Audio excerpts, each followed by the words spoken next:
I've known her since high school. We went to high school together about 10 years back or so.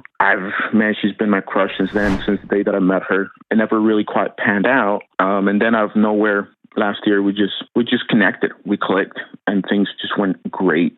And that's when I, popped the question in February. I guess what I'm trying to figure out is this whole time that we've known each other, I've always wanted something with her. It felt like I was just never the right guy for her up until now. And I'm having a really tough time feeling like she's, like I'm her second or third choice, really.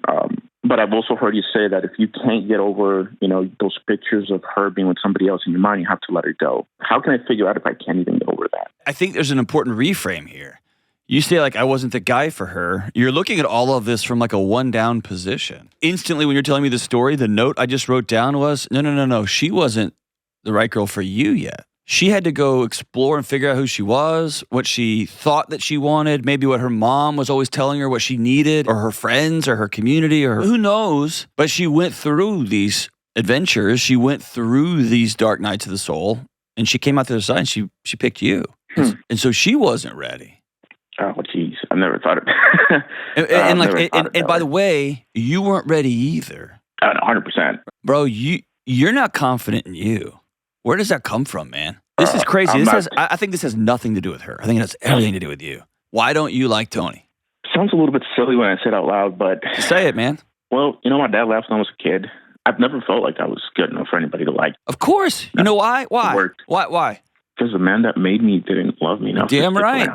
And can I say something else? That's on him, not you. Your old man left because something was going on with him, not you. I guess I just never thought this could have anything to do with my relationship.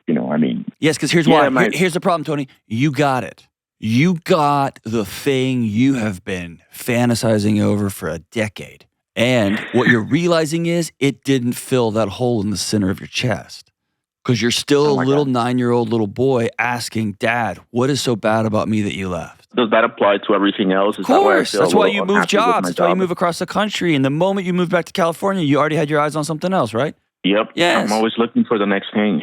Because you're trying to get something from out there to fill up what's in here. This woman that you're going to marry is not going to heal you. She didn't sign up for that, but she did sign up to walk with you.